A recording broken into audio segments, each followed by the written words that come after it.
What's up, guys? Welcome to the Anime Sensei channel. Before we begin, remember to subscribe if you haven't yet, and press that bell icon to stay updated of all the new content we're creating. And beware for the following spoilers.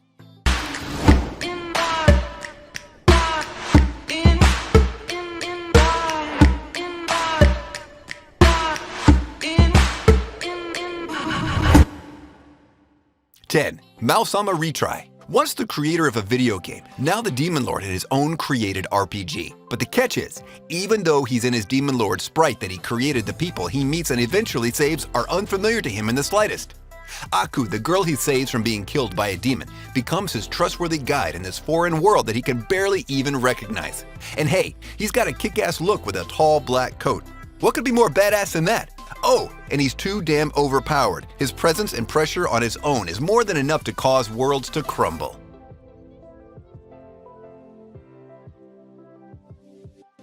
9. Kimono Michi, Rise Up. The last thing you can expect from someone summoned from another world and having an audience with the princess is to freaking suplex the living hell out of her and knocking her out cold. However, this anime did exactly just that, with the MC being transported in the middle of his pro wrestling match and given the request to save the world from the monsters infesting it.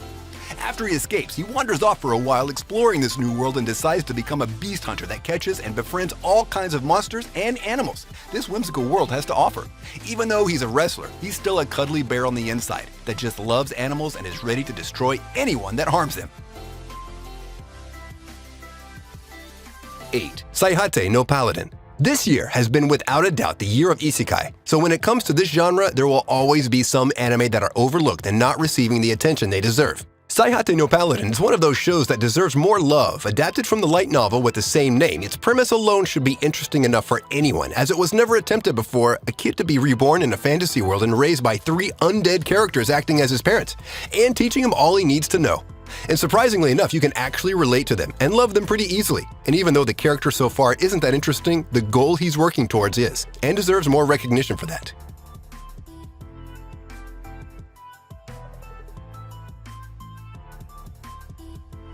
7. Knights and Magic. This anime is packed full with mecha action. The main character is an otaku who dies in an accident and is reborn in the medieval kingdom of Frimvilla. This kingdom is facing a fierce battle against the demonic beasts and citizens with magical powers, controlling powerful mechs into the warfront.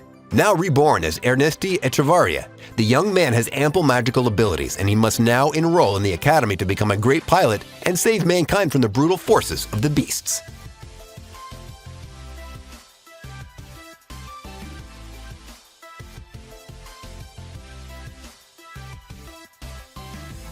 6. Zero no Tsukaima. Being bad at magic and blowing everything up is one thing, but summoning a human as your familiar is a whole different matter.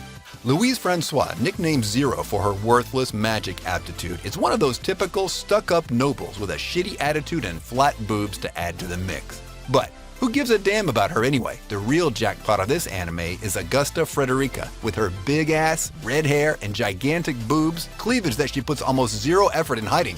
And as such, she's sought out by a lot of the males, and she enjoys lavishing in her beauty, spending each night with a different guy. What a whore, am I right? But as anime watchers, we couldn't care less. All we want is to see the fan service in all its glory.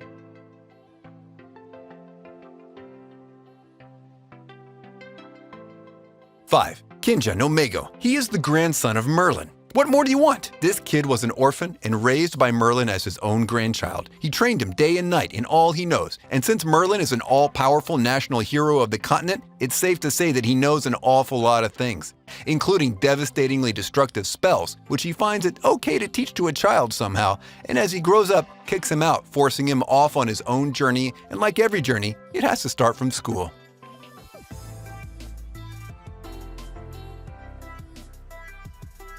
4. Sekai Saiko no Ansatsusha Isekai Kyuzoku ni Tensei Suru. The world's greatest assassin is betrayed by the same organization that raised him, only to die by their hands in an ambush, desperate on his deathbed.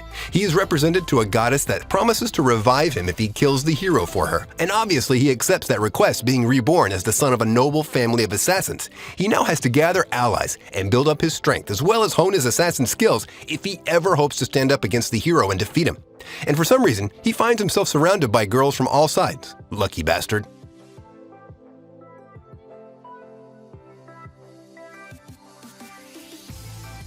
3. Tsuki ga Michibiku Isekai Dachu. When he's isekai'd into this new world, he's promised to be blessed by the goddess and to be granted powers that he couldn't comprehend. What he receives, however, is the ridicule of the goddess after she makes fun of how he looks and refuses to grant him any blessings. Adding insult to injury, she throws him out of her realm and banishes him to the barren lands where only deadly monsters roam. However, thanks to the best boy Tsukuyomi, the MC receives his blessing and is given advice to live however he sees fit in this big, wide world.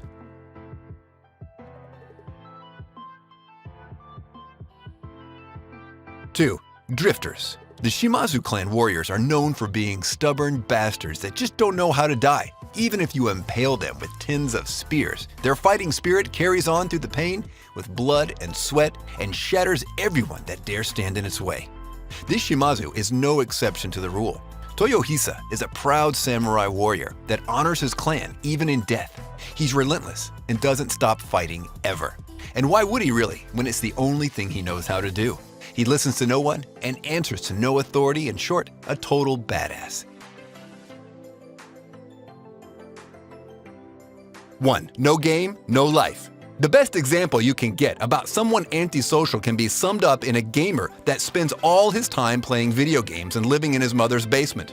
Well, in this case, the shut-in gamer isn't one, but two, an overprotective brother and younger sister for that matter. They are the best gamers out there, and the most cunning of them all. They're so famous to the point they're transported to a new world just for the purpose of winning mind games against their adversaries. And win, they do.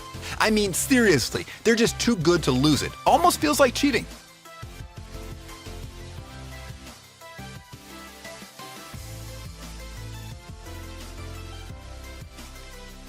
There you go, guys. I hope you enjoyed the video. Be sure to like and leave a comment.